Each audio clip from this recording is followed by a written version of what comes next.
Ya no cosa más.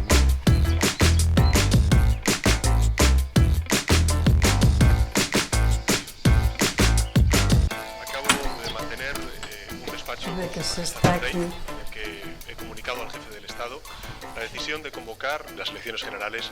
Ostres, altra vegada eleccions. Mare meva. Oh, Sant Tornem-hi. Convocatoria Venga, va. formal.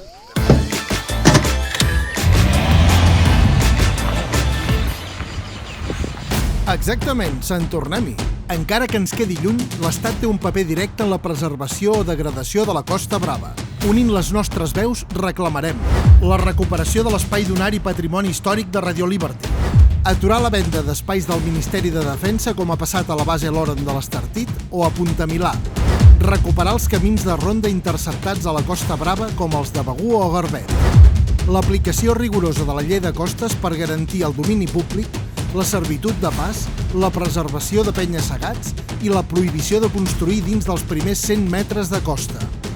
Una política d'espais naturals terrestres i marins amb fons per comprar terrenys, la protecció del 30% dels oceans, reserves marines efectives i amb recursos econòmics.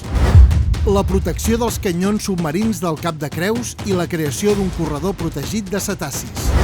La revisió del pla d'ordenació de l'espai marítim que contempla desenvolupar energia eòlica al mar i aturar el macroparc eòlic de la Costa Brava Nord. Ara és el moment. Abans de decidir el teu vot, mira quines candidatures protegeixen els nostres paisatges. Per defensar la Costa Brava davant l'Estat, SOS Costa Brava és la teva veu. Fes-te protector. No votis totxo. Vota natura. SOS Costa Brava. Ni un pam més de ciment al nostre litoral.